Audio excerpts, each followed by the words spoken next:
Les bendiga a todos. Aquí el pastor Héctor Quiñones en Conexión Espiritual. Estamos mirando en el día de hoy la lectura titulada Príncipe de Paz y lo venidero en Isaías capítulo 8, 9 y 10. Amado Dios, te adoramos y agradecemos, Padre, por esta oportunidad. Eres bueno y no hay otro como tú. Sabemos, Señor, que a pesar de lo que quizás ven nuestros ojos, escuchan nuestros oídos, Señor, y las cosas que están pasando a nuestros alrededores, Señor, en su totalidad, hay, hay preocupación. Hay frustración, angustia, aflicción, pero a pesar de eso, Señor, sigue siendo Dios y no nos has desamparado. Ayúdanos a poder depender de ti diariamente y poder mirarte por quien eres, nuestro Padre Celestial, el que todo lo puede. Háblanos a través de esta lectura en el nombre de Jesús. Amén y amén. Así que, hermanos, miramos entonces asimismo acá lo que es el capítulo 8, 9 y 10. El capítulo 8 y el capítulo 9 se enfocan más que nada en el príncipe de paz, que es el príncipe de paz, el niño venidero. Y el capítulo 10 en lo que es la calamidad venidera, lo que está por venir. Vemos acá que la vida familiar de Isaías constituye un testimonio elocuente de la confiabilidad de sus profecías, como lo dice el capítulo 8, 18. Y su hijo primogénito, Maer Salal Asbaz, actúa como un recordatorio continuo de la amenaza de los asirios contra Jerusalén, en el capítulo 8, del 1 al 4, como pueden ver en Isaías. Pero frente a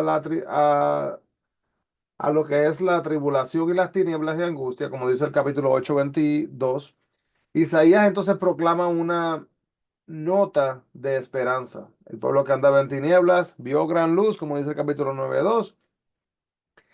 Viene un niño cuyo nombre mismo da esperanza y confianza. Admirable, consejero, Dios fuerte, Padre eterno, príncipe de paz. Y aunque las sombras de juicio oscurezcan el horizonte, los redimidos aún así, hermanos, pueden cantar sus alabanzas porque la victoria final ya ha sido asegurada en base a la promesa de Dios, de lo que está por venir. Vemos así mismo entonces aquí en la Biblia directamente que los primeros versículos del capítulo 8 comienzan dando una predicción de la caída de Siria e Israel. Siria entonces cayó ante Asiria en el año 732 antes de Cristo, en Israel, y siguió entonces en el año 722 antes de Cristo. Isaías colocó su mensaje en una tabla en un lugar público con las letras grandes para que todos lo pudieran leer. Dios quería advertir a todo su pueblo. Las aguas de Siloé, que son mencionadas en el capítulo 8 del 6 al 8, em, corren mansamente. Cuando dice eso, se refiere al cuidado tierno y constante de Dios. Debido a que Judá rechazó la protección amorosa de Dios al buscar la ayuda de otras naciones, Dios ahora le iba a castigar. Vemos dos atributos distintos de Dios, vemos el amor y también vemos la ira. Y algunas veces la gente solamente habla del amor de Dios, pero hermano, también hay que mirar el otro aspecto, que es la ira. Olvidar su amor y dirección trae como resultado el pecado y provoca su ira. Debemos de reconocer las consecuencias de nuestras elecciones. Dios quiere protegernos de malas decisiones, pero nos sigue dando la libertad para tomarlas, ¿verdad? Tenemos lo que se llama libre albedrío. Yo decido si voy a hacer lo incorrecto o no. El corazón del imperio asirio estaba localizado entre los ríos Tigris y Éufrates, y este desbordamiento del río es una forma poética de describir la fuerza arrolladora del ejército asirio. Cuando se habla de ser quebrantado, se refiere a perder valor ante la presión que ejerce el temor repentino. Versículo 16 del capítulo 8, cuando habla de atar lo que es el testimonio y sella la ley, significa que las palabras se escribirían y preservarían para futuras generaciones, generaciones como las de nosotros, que podemos leer estas palabras. Debido a que algunas personas transmitieron fielmente estas palabras de generación en generación, hoy tenemos el libro de Isaías. Cada uno de nosotros necesita asumir la responsabilidad de transmitir la palabra de Dios a sus hijos, sus nietos y animarles, hermanos, a todos los que nos rodean, ¿verdad? Que estudien así mismo la palabra de Dios. Isaías decidió esperar en Dios, aunque él escondió su rostro de la casa de Jacob. Pasaron 700 años para que se cumplieran muchas de las profecías que el Señor dio mediante los profetas. Y en el día de hoy, hermanos, aún siguen cumpliéndose. El pueblo consultaría a los encantadores y los adivinos en el capítulo 8:19 para buscar respuestas de los muertos en vez de consultarle a sí mismo al Dios viviente. Dios les había establecido y les había dicho, hermanos, no en aquel tiempo solamente, sino también para nosotros, que nosotros no debemos de estar buscando agureros, buscando por psíquicos, buscando por brujos, brujería, vudú, ninguna de ese tipo de cosas, hermanos, ni estar buscando, echando la suerte, ¿verdad? Para ver lo que va a pasar en el futuro. Tenemos que confiar en Dios directamente. Así que en nuestro pesimismo y desesperación tememos que las tristezas y los problemas nunca terminen. Pero nos consuela esta certeza, aunque Dios no nos saque de nuestros problemas, que nos guiará a salvo a través de ellos si lo seguimos con todo el corazón. Esto está en el capítulo 9. Entonces vemos que el apóstol Juan se refirió también a Jesús como la luz y Jesús se refirió a sí mismo como la luz del mundo en Juan capítulo 8 versículo 12. En un momento de gran oscuridad, Dios prometió enviar luz que brillaría en cualquier persona que viviera en la sombra de la muerte. Él es admirable, consejero y Dios fuerte. Este mensaje de esperanza, hermanos, cumplió con el nacimiento de Cristo y el establecimiento de su reino eterno. Asimismo, él vino a liberar a las personas de la esclavitud del pecado. Podemos ver asimismo que el orgullo de Israel le llevó a pensar que se recuperaría y reconstruiría con sus propias fuerzas, a pesar de que Dios hizo de Israel una nación y le dio una tierra para ocupar. El pueblo, en vez de confiar en Dios, puso su confianza en ellos mismos. Efraín y Manasés eran tribus del reino norte, descendientes de los dos hijos de José. Y ellos sostuvieron una guerra civil debido a su egoísmo y maldad, como dice Jueces capítulo 12, versículo 4. Vamos al capítulo 10, donde nos muestra, ¿verdad?, que Dios juzgará a los jueces corruptos y a los que dictan leyes injustas. Cosas que estamos escuchando, ¿verdad? Y viendo en nuestra sociedad, hemos visto en nuestra sociedad a pasar de los años. Hermanos, nada es una sorpresa para Dios. Dios jamás hace, wow, mira lo que pasó, qué sorpresa. Eso no, Dios no lo hace. No basta con vivir en una tierra fundada en la justicia. Cada individuo debe de tratar con justicia al pobre y también al indefenso. No deleguemos nuestra responsabilidad a la nación ni a la iglesia. Hay gente que dice, no, yo no hago nada porque mis impuestos ayudan con eso y cubren. No, yo no voy a ayudar a esa familia porque yo puse dinero en la ofrenda. Bueno, vamos a ayudar, ¿verdad? Como Dios espera que lo hagamos.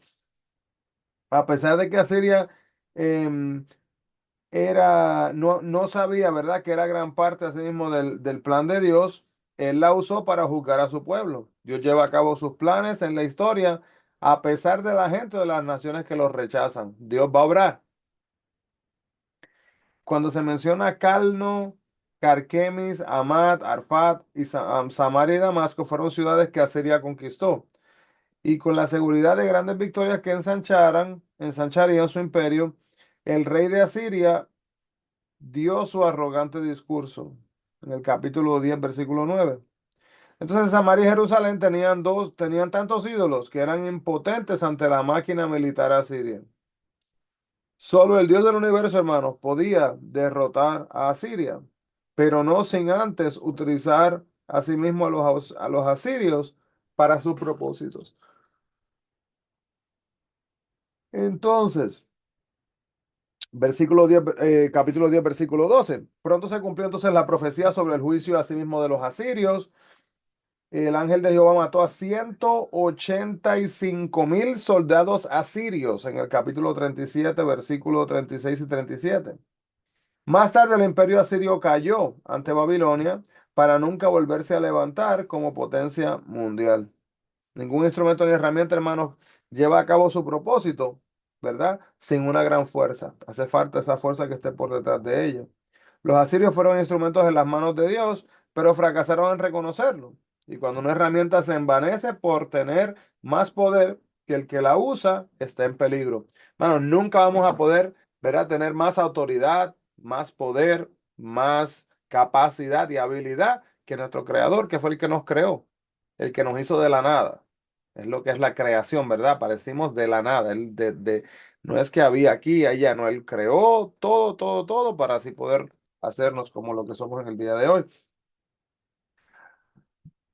Así que los asirios, como dijimos, pues ellos fueron soberbios, pensaron que todo lo lograron a gracias de su poder y tristemente algunas veces eso puede distorsionar, ¿verdad? El pensamiento de una persona cuando quiere tomar reconocimiento, ¿verdad? De cosas que han pasado en su vida.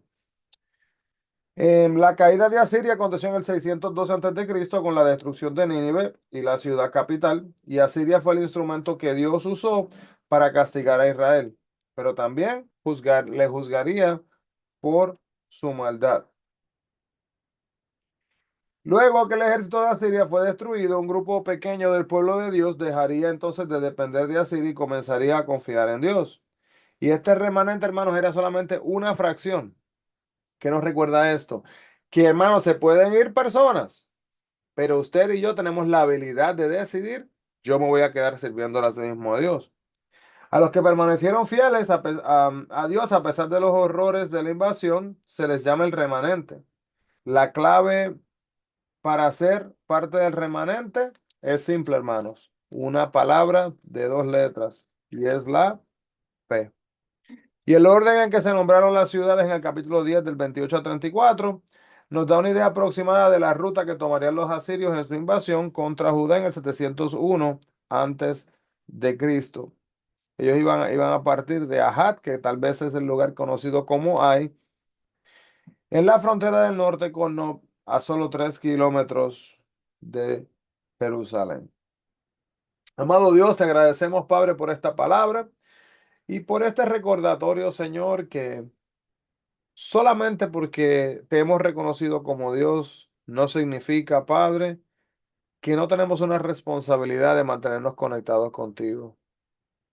Ayúdanos diariamente a poderte mantener fiel en nuestros pensamientos, de mantenerte fielmente de igual manera en nuestras vidas, nuestras acciones, y que todo lo que hagamos, Señor, sea una manera de buscar honrarte y glorificarte como vos mereces.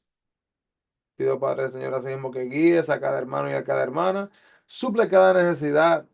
Padre, quita el temor, quita, Señor, la falta de paz y ayuda a cada hermano y cada hermana a poder depender diariamente de ti. En el nombre de Jesús pedimos estas cosas, mi Cristo. Amén y amén. Sí, hermanos, Dios le bendiga grandemente. Bendiciones a todos y no se olviden, busquemos la presencia del Señor. Bendiciones.